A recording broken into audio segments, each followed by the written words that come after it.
Hello everyone, I am Zing from SGInnovate. We are a government-owned organization that invests in and helps build deep tech startups that leverage science and technology to make lives better for all.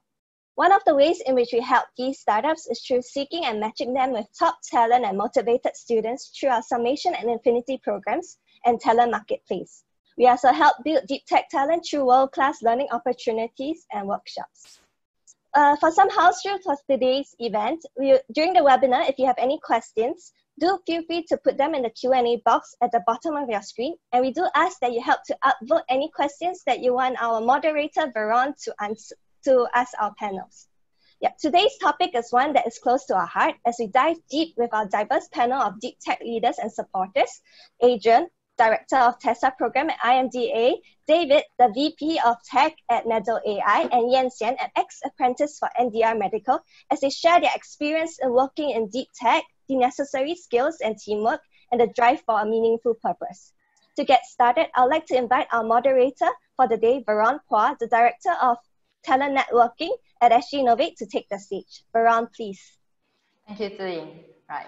And welcome everyone to today's session on building deep tech talent for meaningful causes. I think it was quite interesting to hear about all the different initiatives, the comments on the videos earlier on before the start of this session. And we hear, the director for UNDP talking about, how deep tech for good is taking on a force in itself. And of course, today it's interesting for us to talk about the topic in terms of how do we actually build the talent in this space to create, I suppose, achieve better causes, for the society, right? And today we have Adrian, David, and Yan Xian. Maybe to start off, let's have a round of self-introductions.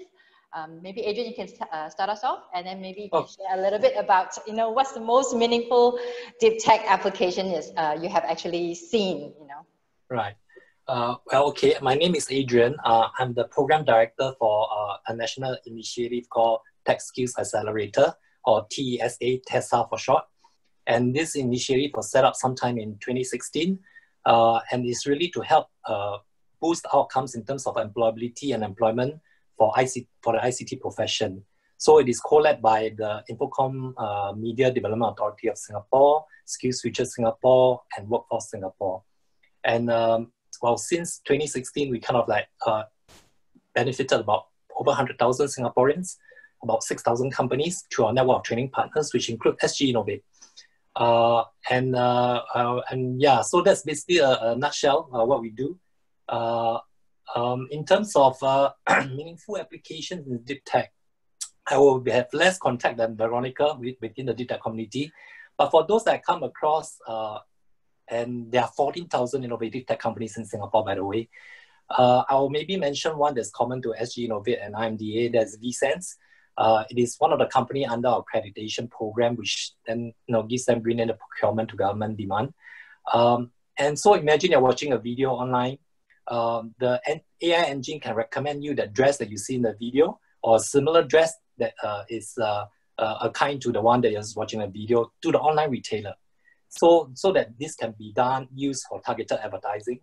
And I mentioned this because during COVID, I think e-commerce really saw a sharp rise in adoption. I myself is now a convertee, and I think once you're converted, you don't stop. Likelihood, that's where the new revenues will come from. You've seen that happening in Amazon. You've seen that happening locally with Lazada, Shopee, and the likes and all. And that is going to come on very strong during COVID. That's why I mentioned this example. And in this sense, they have worked with global clients like Uniqlo, household names, to Rakuten, and so Zalora for the ladies. And so I felt that has a lot of impact on people's lives, especially during COVID, when you really can't go out of your homes and you really have to shop online. Yeah. Right. Thank you, Adrian. Yes, I have used a lot of those technology over this period when we are all stuck at home. We are forced to, right? that has taken a life on its own. Yeah. Right. Maybe David, you can go next and help us understand a little bit about what you're doing at Nedal AI. Sure. So I've got a long history with startups. I started a few companies, some successful, some not so much. One was bought by Usendit. Another one that I started was bought by Google. And I also was an entrepreneur in residence at Stanford Research Institute and Samsung Research of America. got to see some really amazing deep technology there and try to commercialize it.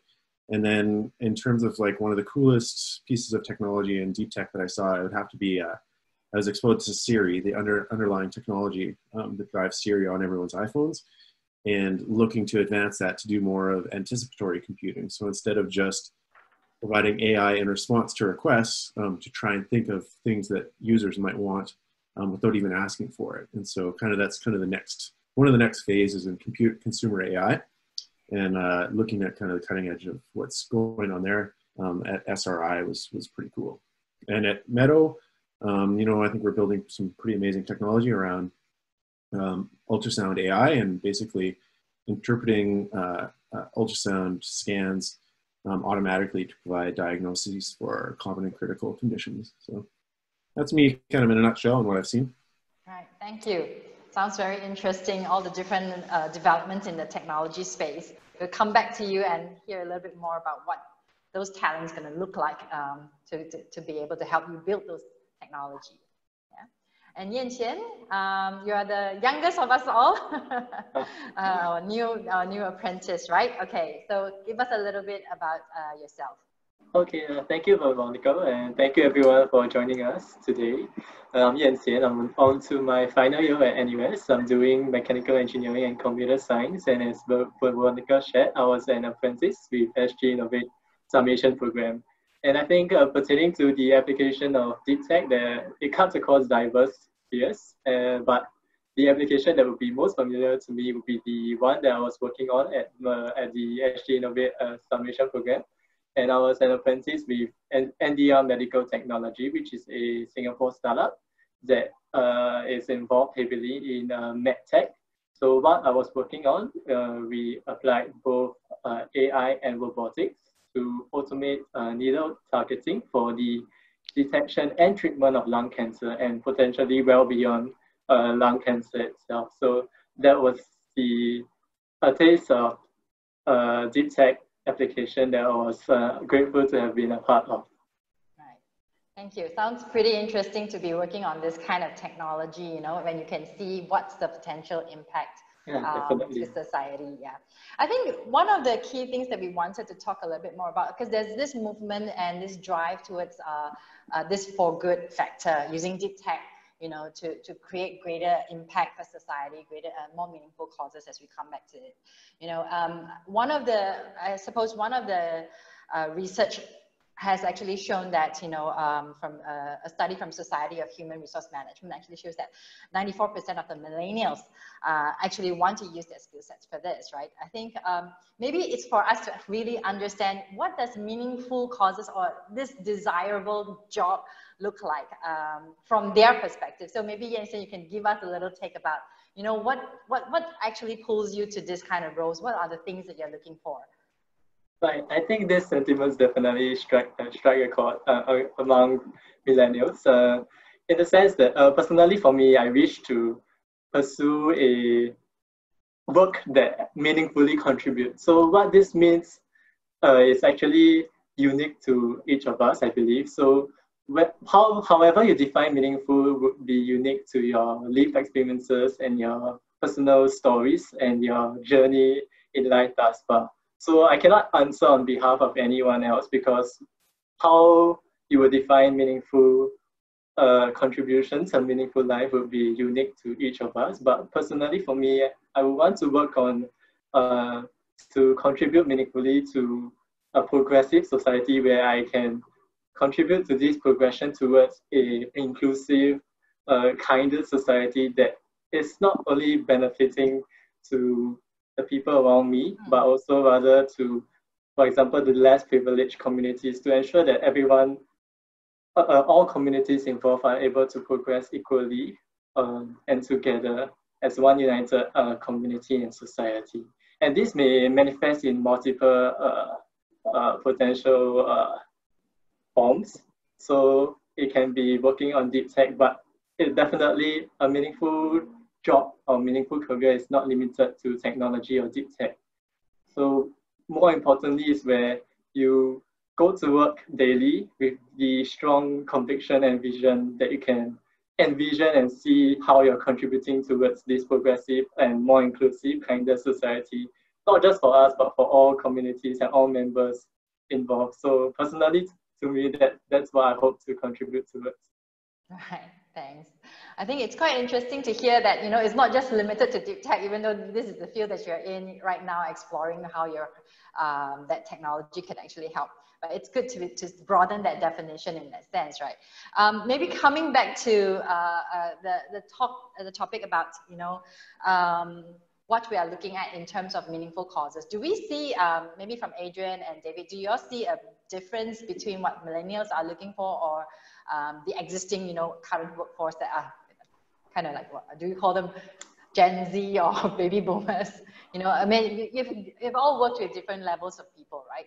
Is there really a big difference between what an existing workforce is looking for in terms of purpose as opposed to what the millennials are right now? I can jump in, and I would say not yes and no. I think everyone really wants autonomy, purpose, and mastery. I think Daniel Pink was the one that said that. And purpose is kind of what we're talking about now. And that's the case whether you're 60 or 20.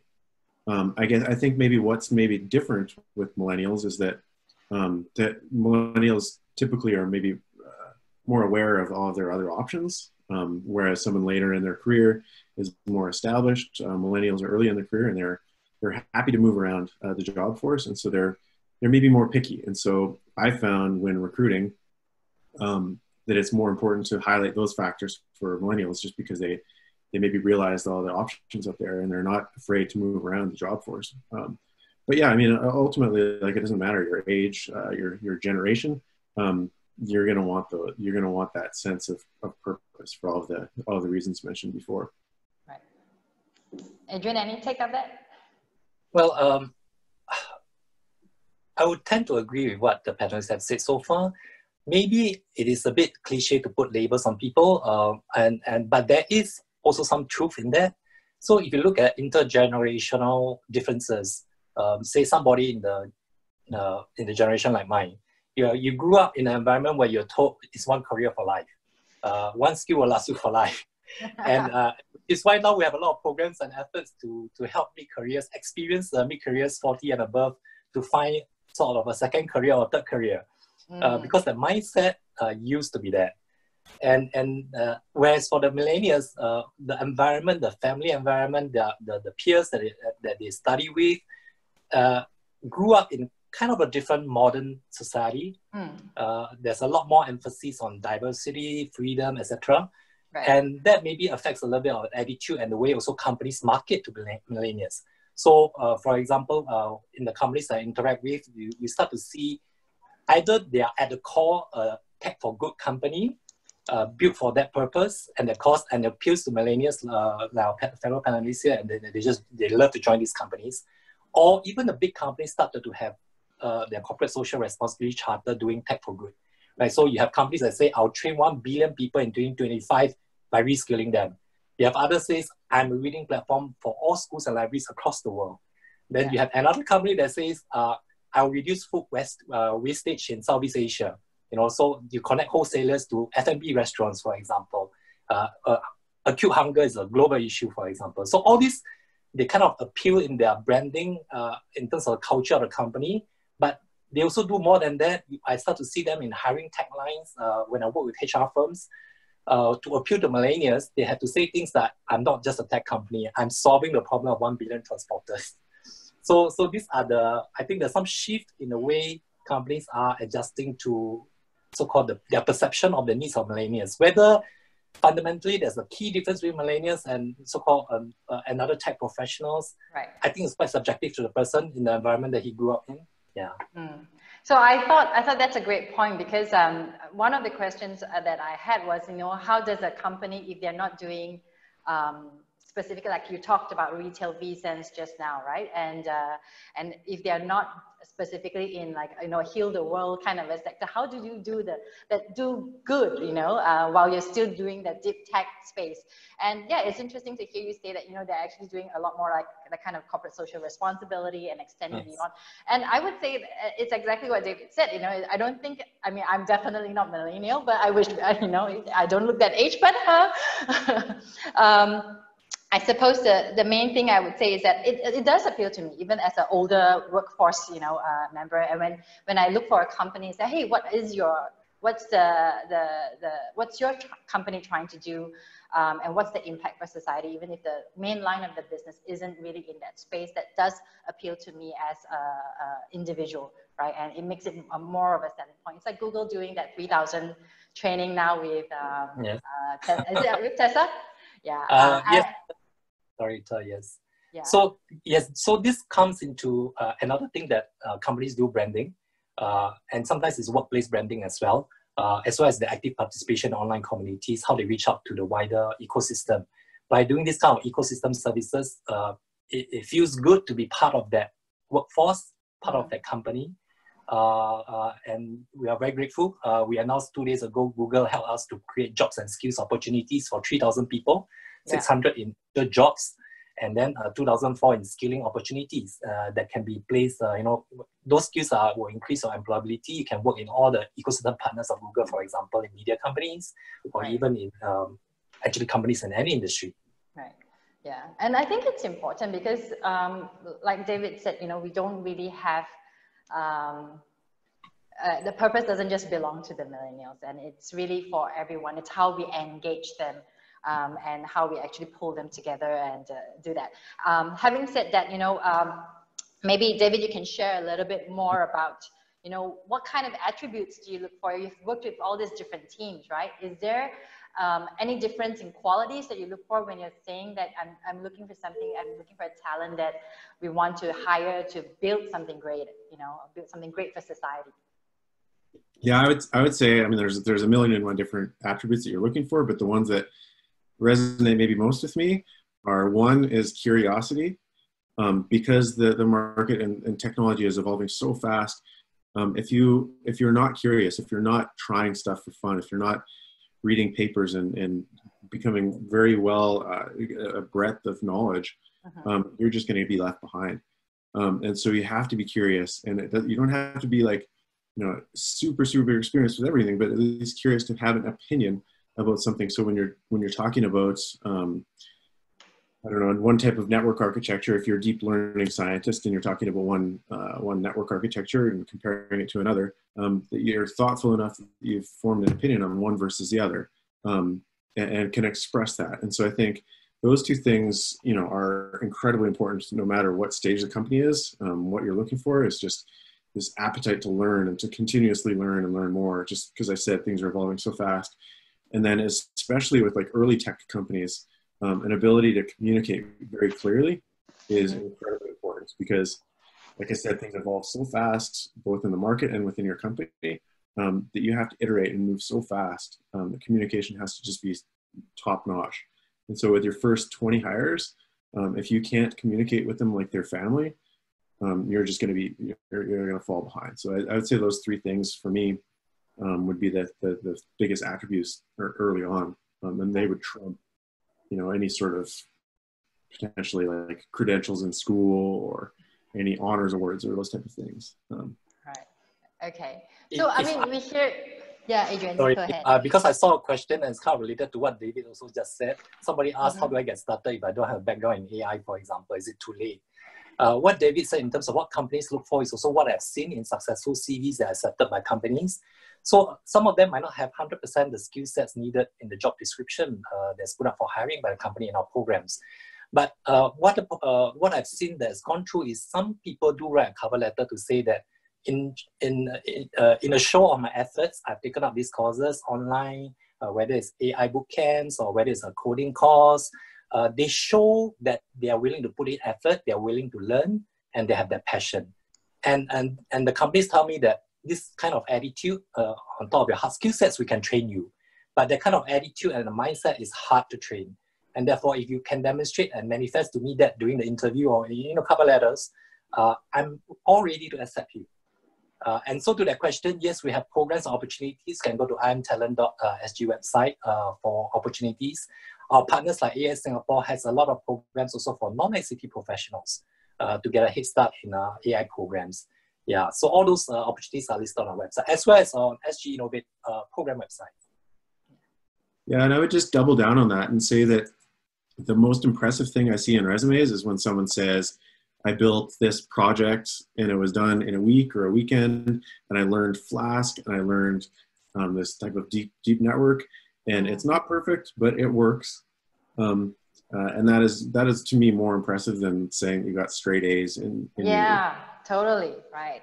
I can understand that, because we see quite a lot of applicants for some of our talent programs as well. And we're trying to match them to the startups, in summation program and infinity programs.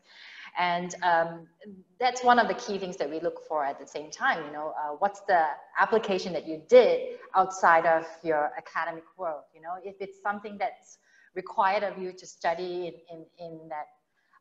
in your course of work, then it's not really something that's really, it could be something that you're interested in, but how do you bring it to the next level, right? What's your individual contribution in terms of that? Maybe we can ask you instead, what are some of the things that that you have done in the startup environment that you were in? So you had an experience at NDR, right?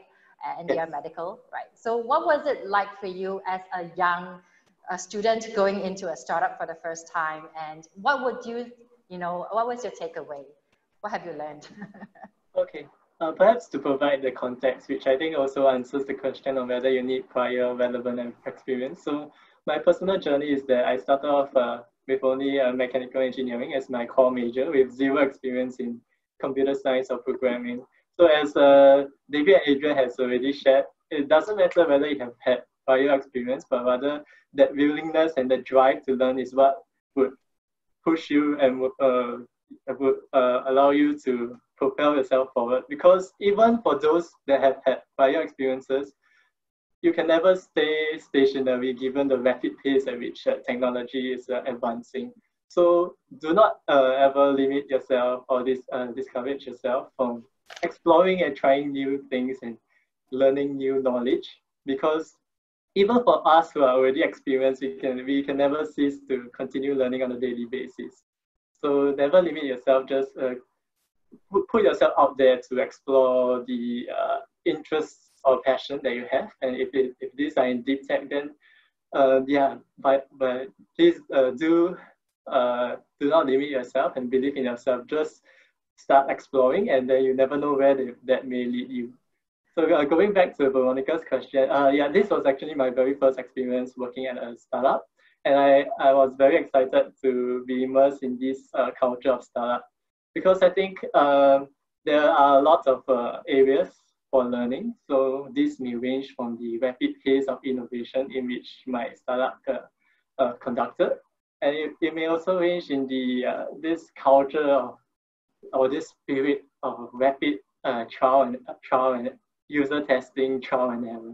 And specifically for me, what I learned most was this iterative design process of being sure that at every phase of our research and development, we are always designing for the user in mind.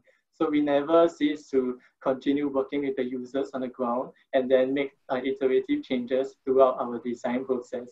And this culture of being user-centric and putting the user at the focal of the work that we are contributing towards is a key takeaway that I believe I can transfer this learning across to any other disciplines or fields that I may be working on. And just to reiterate again, I think the second biggest key takeaway from my experience with the deep tech startup is the drive that is needed to continue learning and to learn how to learn, because no singular one of us may possess all the knowledge that is needed to fulfill a deep tech application. And even my colleagues we were all learning together alongside each other. And I think that spirit of learning together, no matter our varying degrees of experiences, and having that drive and motivation to be self-directed learners is definitely key, not only in the deep tech startup that I was working at, but I think this applies across all sectors in today's industry, and especially more in today's climate. So yeah, that are the two biggest takeaways that I think I would benefit. Yeah, so it's interesting to hear that you talk about the learning to learn, you know, and we talk about, you know, I think earlier on, David was also sharing a little bit about, you know, Pink's concept in terms of autonomy, purpose, and mastery, right? And how do we actually put that in place in maybe, David, you can share a little bit about that, you know, to provide that environment, you know, we're talking about building deep tech talent here. What is that kind of a space and environment that you need to provide to give that balance between, for someone as young as Yan Xian, who kind of needs a little bit more guidance, but yet may not know everything that's under the sun, right? Yeah, I'm a pretty big fan of like self-organizing small teams. And so teams of like 5 or 6 people that are working cohesively on the same thing. And that provides some autonomy because everyone can kind of change roles. But yet you've got enough structure within the team that you have people that are maybe more senior and kind of more naturally leaders that can guide people along.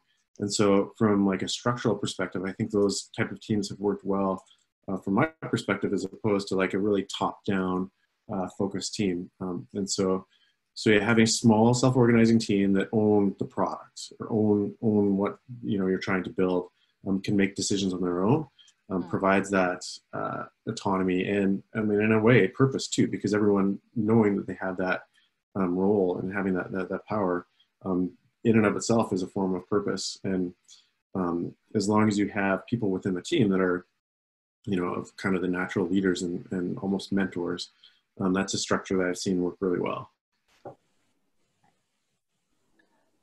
If I may, yes, Adrian. Sorry.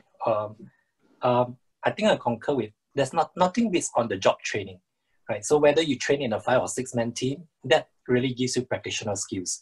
So the elements that I think a company can put in place to provide a more conducive environment for training deep tech skills is also mentors. So with some of the companies, the chief AI engineer will mentor the project teams.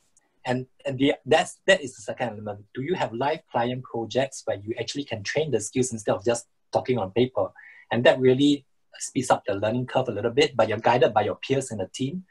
And I saw that in your research in the Millennials report, they love to work in teams and collaboration. That's a good thing, because in AI, I think you work in a team rather than expecting yourself to have multidisciplinary skills. Everybody can't be a Superman or Superwoman.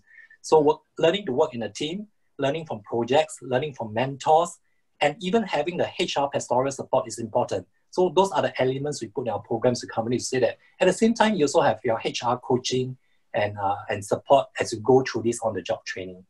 Yeah, and of course, you got to supplement with some hard skills. And where there's concern, what I find that companies things are useful is industry recognized skill sets. Even in an area like AI, you have AI SG that has put up 2 certification programs so that you can actually kind of assess for yourself where you are in terms of skill sets. And that's valuable because when you move from one employer to another, they look at certified skills, for example. Right. I think the ecosystem might be quite different between what we're seeing in Canada and in Singapore. So there's a slight difference in the type of programs I think we're trying to put up together here locally. David, would it be very different in terms of how you all look for talents? I know that there's a lot of like technical assessments that you go through, but beyond technical assessments, are there any kind of like qualities and certifications that are essential?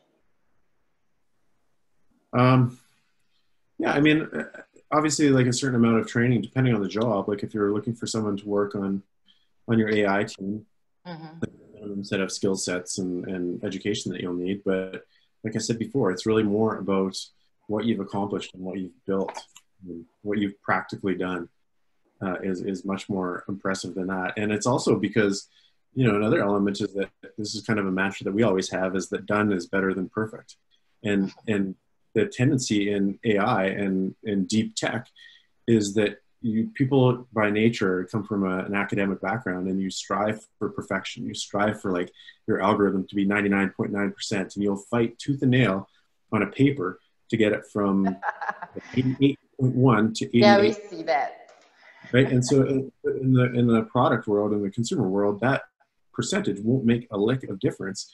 But what might make a difference is spending, 2 hours on a feature, which completely changes the ballgame and has nothing to do with like deep tech. And so this idea that of understanding when enough is enough, and when your efforts, which don't get me wrong, those are like incredibly important from a scientific and academic perspective to take it that extra percent. But once you get into the commercial world, it's not about that. It's not about squeezing out that last little percent, and it's about being done. Right. And because that's right. It's totally so I'm so aligned with you in that sense, because I think whenever we go to conferences, we see all these papers being submitted, and they're all about refining that percentage, the accuracy level. Right, and as opposed to in the real world, when you're trying to get a product out, it's about how user friendly. Hey, Jensen was just saying you have to think about the user design in the first place, right? And maybe we're coming back to the topic. It's even defining what constitutes deep tech talent. A deep tech talent doesn't just consist of the AI engineer or the data scientist, right? Or the specialist. But if I could throw this out to say that it's literally every DevOps person, every talent that's within the team. And they might be the mechanical engineer, they might be that software developer, the front-end developer, or the full-stack developer. But all of them are deep tech talent because their skills are required to put that product out in the market. And exactly like you said, it's sometimes about fine-tuning that little bit of that feature, right? And has got nothing to do with the deep tech side of research side of stuff. Yeah, and when we talk about building a team together, how do you really pull it? How do you get the team to work really, really effectively? What are some of the strategies that you guys have seen? Maybe Jensen, you want to share a little bit about what you have seen in your experience working with different people, right? I mean, I'm sure there are different tech talents, as you would say. What kind of people have you been working with? Right. Yeah. So I think I'm privileged and I'm grateful for the opportunities to be working alongside such a talented team at my summation internship startup. And I think one important trait across all of the deep tech talents that I've been working with is the shared humility in recognizing that there's always more for them to learn. So as I alluded to earlier, independent of their existing or their present level of experiences, what is common across all of the people that I'm grateful to have worked with is their shared humility to recognize that there's always more for us to learn, and we are always on this continuous ladder ascending towards greater knowledge altogether. So my CTO, for example, leads by example because he learns a bit more every single day, and he even works on the actual product together with us, alongside us, no matter what one's position is. So I think this is important in any organization, but and especially it's a especially important characteristic that I have recognized among the tech talents that have been privileged to work alongside with. Right. Okay. And David, do you want to share a little bit about your experience? For building those teams? Yeah, I mean, I think, again, it kind of gets back to what we were talking about before, where if you are able to provide like a clear vision for the team in terms of this is kind of the value that we're trying to provide to our users, this is the impact that we're trying to make, that has like a profound impact on everyone banding together and just getting the job done, as opposed to saying, we're building an algorithm that detects consolidations in the lungs. It's like, well, why are you doing that? It's like starting with the why. Well, it's because that will prevent people from getting cancer, for example. It will make the job of a sonographer and a radiologist easier. And so then once people have like a vision of the forest from the trees, so to speak, then they're able to make really smart decisions about what is important in their work and what is not, how to prioritize, and also to inspire and motivate themselves to actually work on the right things. And so I guess, I don't know if that's answering your question directly, but in terms of like, you know, structuring teams in such a way to accomplish a lot of this, it's really about providing kind of the greater context about what purpose, what you're actually trying to accomplish as a company and as a team. So I think what I'm hearing from both parties is like from someone who's running the team and from someone who's actually learning that from that experience is a lot of it is the role modeling and the sharing of the vision to actually help different individuals, even though they might be supporting on different parts of the projects, to come together with a shared vision so that they can execute more effectively, right? And that's I think one of the simplest, if not simplest, yet the toughest sometimes to be able to translate to across a larger team context, right? Okay. So I think we can move into maybe one of the last few questions that we have, because we're close to, you know, the end of the session. Adrian, maybe you want to share a little bit about, you know, what kind of tips you have for startups or companies or even students, you know, who are looking to be building their capabilities in this particular space. Well, first and foremost, maybe I should just look at the larger context of where Singapore is going. We have grown a lot from the days when we were a business hub. You know, we have like over 1,000 MNCs that came to anchor in Singapore to do their business in Asia, and that provided our good jobs in, say, marketing and sales. We have kind of since moved on in the last decade to a bit more technical hub, so you start to see them building on their back-end offices, their technical teams. And the current phase that we're in going forward is really what we call an innovation hub. We did a talent deep dive with the industry last year or so.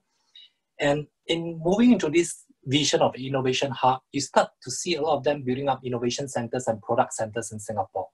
And there are 3 talent archetypes that they look for. One is the product managers, the people who figure out the why and what to build for the company.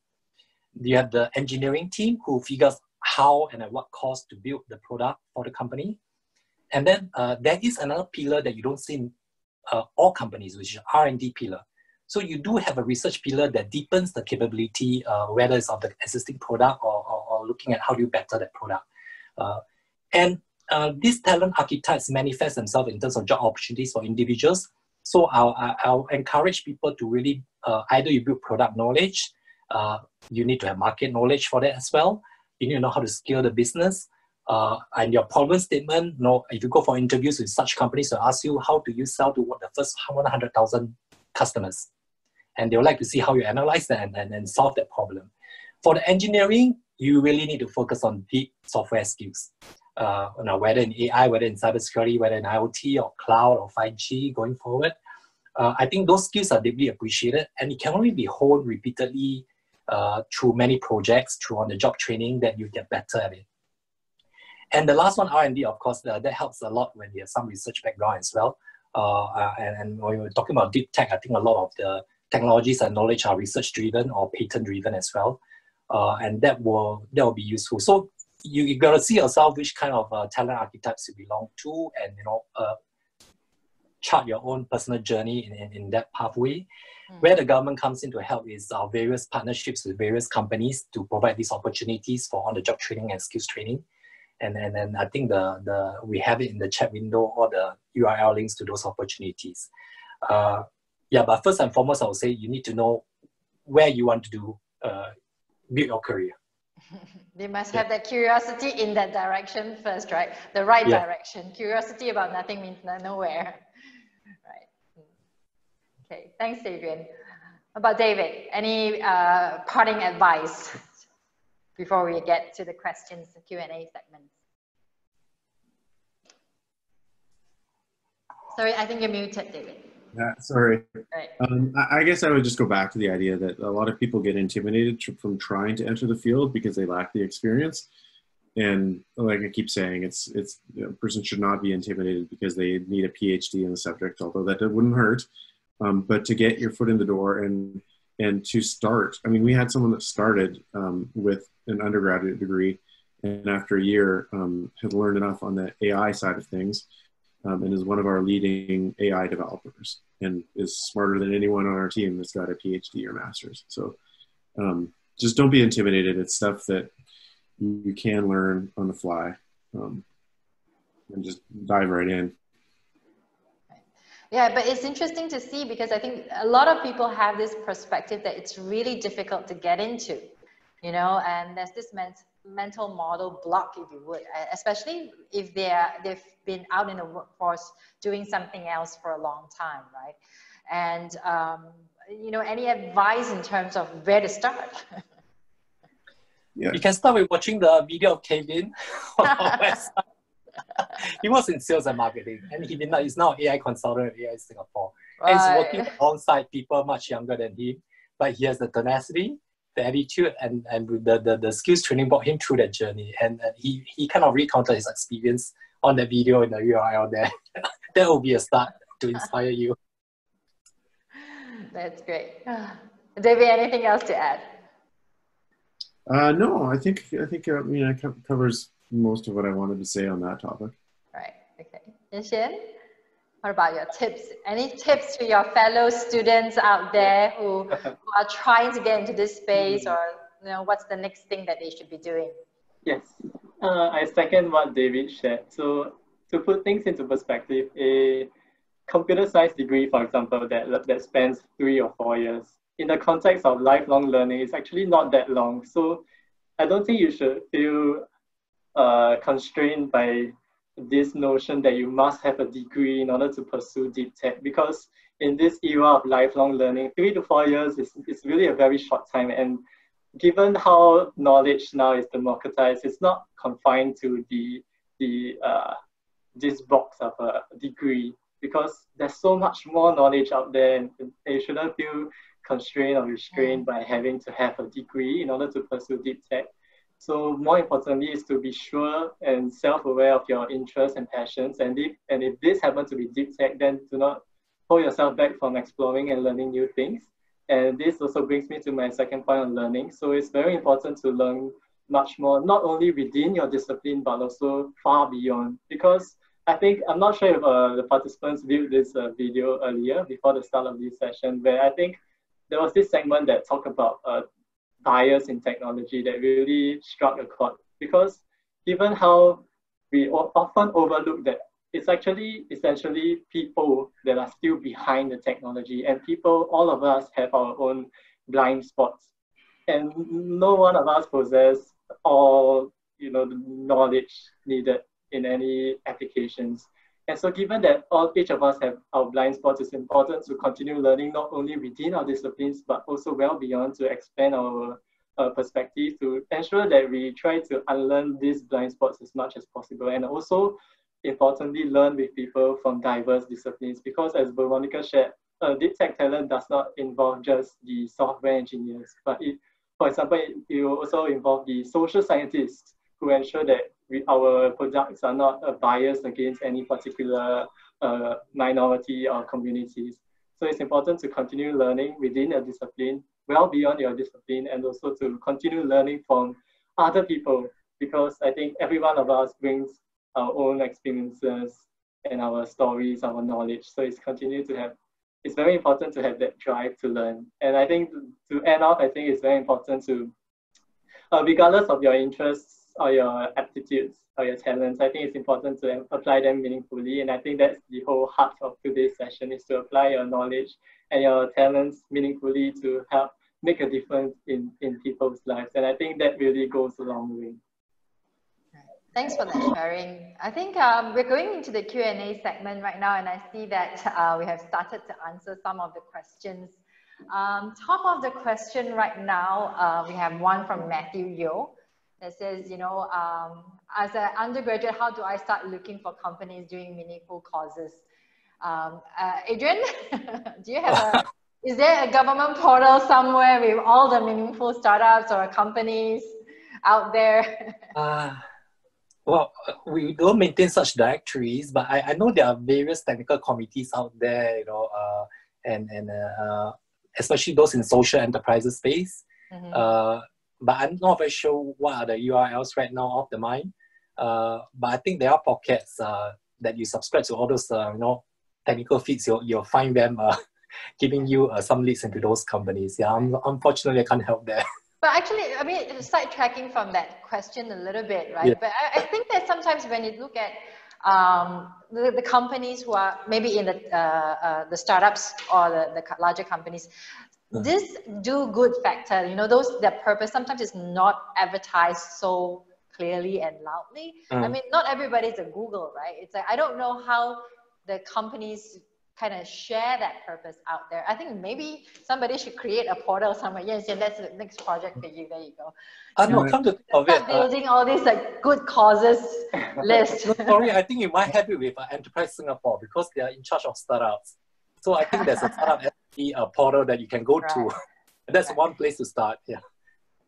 And I would say too that like what is meaningful is so subjective. That you're not going to find a Google search that is for meaningful jobs. And so for me, would be really meaningful to get young kids involved in athletics and sport. And so for me, I would look for jobs that involve that. For me, it's also important to for medical technology. So I'd look for medical technology companies. It's so subjective and different for everybody that I think you got to find out what means something for you and to look for jobs in that market space instead of just some Google search that finds meaningful jobs. That's true. Yeah, everybody draws meaning in a different way, right? Okay, it's this is the next question. Are deep tech startups only looking for young talent? I am a mid-career job seeker. Is there a space for me? Okay, so David, do you want to share a little bit about, do you guys hire mid-careers? Yeah, absolutely. There's definitely not just looking for young people. There's a lot to be said for mid-level people that have kind of seen kind of and gone through the trials and tribulations and bring some level of experience to the table. Yeah, there's absolutely nothing that says that a person has to be young in their career to be employable at a company like Meadow, at least. Some of the companies that we work with, like Trinity, they go even beyond mid-careers to how do you call it, more experienced workers, age 40 and above. So they are on such programs, and they could even go for the even older workers, so as to say, in terms of age. Yeah. I would say age isn't really a factor of consideration, right? As we have talked about, I think during this panel session, it's really about that mindset and the skills. So if you are like 40-something years old, I mean, if you can show that you have that interest and you have taken the time to build that, to invest in your own career and to take on projects and stuff. I mean, things like that, that takes you further than what the typical lay person is doing. That is what the startups typically look for, or companies typically look for. Yes. I think that is beyond the certification per se, right? Because you may not have that. You may not have the formal 4-year or PhD, but you have done a lot of interesting work, and I can talk about it in a certain depth. Like David said, has a form of opinion between one framework versus another. Those are things that we would want to see. So I would say age isn't really that big a deal, frankly speaking. Yeah. Okay. Right. Let's see. Oh, there's one question targeted at Yan Xian. You say, will you be joining a startup after your experience? Is it hard to find opportunities now? I mean, now, because I suppose now it's COVID, right? It'll be interesting to hear, based on what you and your friends are discussing, is it difficult to find jobs, and where's your trajectory? Yes. So maybe I'll start with my personal trajectory. I will be serving in the public service, and I think open to all participants, especially in such trying or exceptional circumstances. I think the public sector would welcome all talents that have the heart to serve our fellow Singaporeans. And given these exceptional circumstances, there's more potential and diverse applications in which deep tech can benefit our fellow Singaporeans on the ground. So the public sector is one potential avenue that you may wish to explore in terms of applying deep tech meaningfully. And to answer your question on my experiences on whether it's hard to find opportunities now, I think it's important to contextualize against this backdrop that this is truly exceptional time. So do not be discouraged if over this coming year it may be tougher to look for opportunities, but eventually I believe that we will all recover. But having said that, as I have also shared earlier, given these trying times, there are also even more avenues that, especially now, deep tech is needed to help bring benefits to communities that may have already been left behind by this COVID-19 pandemic. So definitely the opportunities are still present because deep tech, there are still arenas for deep tech to be applied meaningfully to help these communities, especially during this global pandemic. So I think there are still opportunities for meaningful deep tech even today. Thanks for that sharing. I hope that question, the person who asked the question has gotten their answer. The next one up, we have one that's asking from Neelam. She's asking, what is your advice to employers who are worried about hiring mid-career professionals who want to switch to deep tech? Okay, maybe Adrian and David, y'all can share a little bit about that. Well, first I'm a bit perplexed by the question in the sense that why are you worrying? Because they carry a lot of experiences and you should be welcoming them. Whether it's domain experiences that they carry with them or whether they were previously tech professionals as well, that they are building deeper tech skills. So I think the contribution by mid-careers are far greater than we can imagine. And we have seen a lot of successful profiles going through that journey with us and with the companies that are our partners. And I don't think companies should be worried. They should welcome.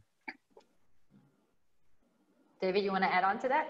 Yeah, I would just double down on that and say that you can focus on the positives of that, what else they're bringing to the table. And I mean, the fact that they're looking to get into deep tech or whatever other catchphrase we want to attach to it is a sign in and of itself that they're open and willing to learn something new. And if they've shown that throughout their career, then it would be crazy to not entertain the idea of bringing someone with that experience to the table onto your team. Okay.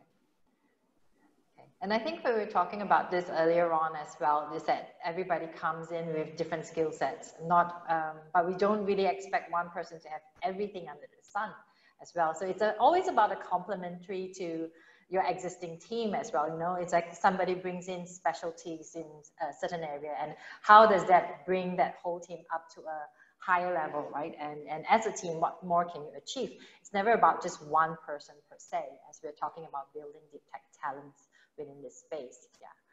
All right. Maybe we have time for 2 questions before we go. Okay. So we have Yu Ling here who asked, what are the problems you faced while learning the skills and expertise that have brought you to where you are now?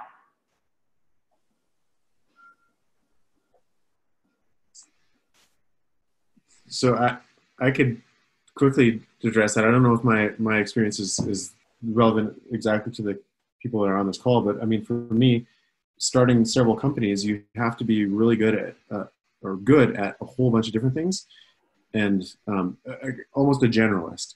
And you have to sacrifice becoming a true expert at one thing for being good at a whole bunch of different things. You have to pitch investors. You have to run business, biz dev, marketing. You have to, write code. And so you never become like the best person on your team at any one of those things. And so for me, as like a founder of a company, that's always been the challenge, is because you want to be the best at like everything that you do, but yet you can't. And so like learning how to balance when enough is enough, and to learn to delegate to other people that are in a better position to truly become experts at what they're doing is really hard. So that's been the biggest challenge for me to learn kind of which skills are required and which ones aren't, and which ones you can really maximize. Adrian, what about yourself? Well, not very applicable to me, right? But at ease to talk about. I've applied the technical skills for like 20 years. So But well, it helps for me to have I think the greatest challenge is how do you connect the dots across various interventions in order to help people with jobs and skills. How do you navigate a conversation on talent needs and development needs with the companies, and to be very customer centric in that approach. And that's always a challenge.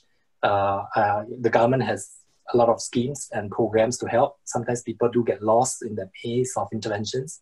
And the challenge is always how do you articulate from a customer perspective. Right. I mean, I personally find that sometimes it's challenging because you get so sucked into doing the work, you know, and it takes effort and time and practice to actually train yourself to take time away and kind of look at things in a different perspective and say, what have I learned? You know, what am I going to apply myself and to shift that mental mode? I think that is a bigger challenge because we tend to, you know, when you're building something, you tend to go straight at it, right? And sometimes you don't pause and say, is it still on the right path? You know, and taking that time to take 2 steps back and look at the big picture again and see if that direction has changed or the landscape has changed, you know. Okay, maybe Yansen, you want to share a little bit about yourself, you know, in this particular space. What is the biggest challenge for you, you know, when you're going into on-the-job training? What are the things that have, you know, that you have faced in terms of learning the skills that you're looking at? Right. Yeah, I think my experiences may have been beneficial to the younger audiences who may be joining us today. So I think as with many job entrants, I was very intimidated at the start because there's just so much more for me to learn. So in my space, I was working on robotics and AI. So I entered without any knowledge in robotics. So naturally, I would feel intimidated at the start. And I think some of you here may relate to that. But I think it's important to recognize that it is not the absolute knowledge that is most importance in any startup or any organization. So as David and Adrian have already explained earlier, is that mindset and that drive to continue learning and to have that humility to learn from your fellow colleagues, because especially for startups, the colleagues are extremely helpful, and they bring with them their life experiences, and they have plenty of knowledge to share.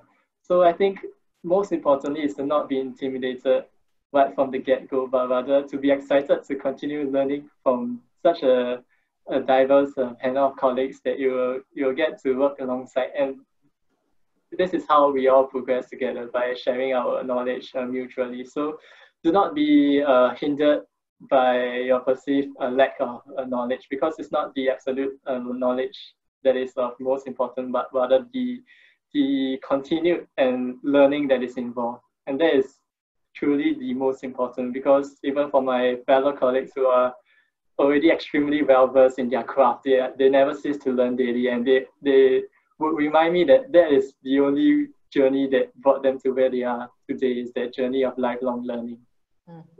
Yeah, and I just wanted to add one thing too. Like I've said a lot about like being able to pick up these skills on the fly and learning stuff on your own. And none of this is to like minimize the amazing work that like PhDs and master students do, and how they push the frontiers and push the boundaries of science. And that is incredibly important. But you look at a company like ours, and that, you know, you may have, you know, in our staff of 20 AI researchers, you may have like 2 people that are really pushing the boundaries, and then a lot of people that are implementing and doing, you know, building the networks. And to do that, to implement these networks, doesn't require you to have a PhD. It requires you to have an understanding of the field, which you can pick up, you know, in coursework and Udemy and Coursera, and really still advance things for your company. So again, I don't want to come across as saying that, you know, the work that PhDs do that advances the science isn't important, because it is. It's incredibly important, but you don't necessarily have to have that level to make a big impact within a company. Right. I think we have kind of covered quite a lot of different points today, and including, you know, how every individual here is probably looking for a purpose that's meaningful to themselves in all the different kinds of companies that they're looking for. And if I could sum it up and say that, you know, one of the key things that or key qualities that we are looking at in this kind of talents is that curiosity, it's that pushing of the boundary, it's that self-learning, you know, and lifelong learning, if you would, you know, not just definitive to a particular age group like the millennials, but, you know, it is, frankly speaking, all across all the different age groups, even middle-aged workers inclusive, right? And I think it's also talking about how different there are really different roles within a team.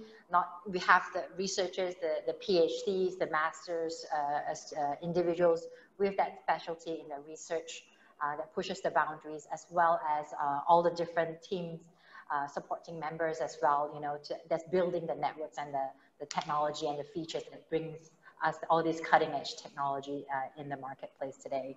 And everything comes together as a key. So it's really important for us to focus on, when we talk about deep tech talent, the individual's connection to the greater good, you know, to the purpose of the organization and how they draw meaning to it. So it's important for us when we are hiring or building the team for ourselves, you know, what to do, how to make that personal connection for that team member, right? And I think it's really great having all of you here on the panel today, and Adrian for sharing a lot about other government sectors, what are the initiatives that we are putting in place in Singapore to help build that sector up, and David for your really great expertise, you know, in all the different teams and all the talent development that you've been doing in this space, and Yan Xian for sharing it from you know, a millennial perspective, from someone who's trying to get a space in this ecosystem, right? We hope you will continue to contribute. And thank you everyone for joining us today. To all the attendees, let's do a wave and just say thank you everyone. Thank you so much. Thank you. Thank you. All right. Right. Thank you everyone. Okay, shall we get Ziying to come back? Hi Ziying, yes.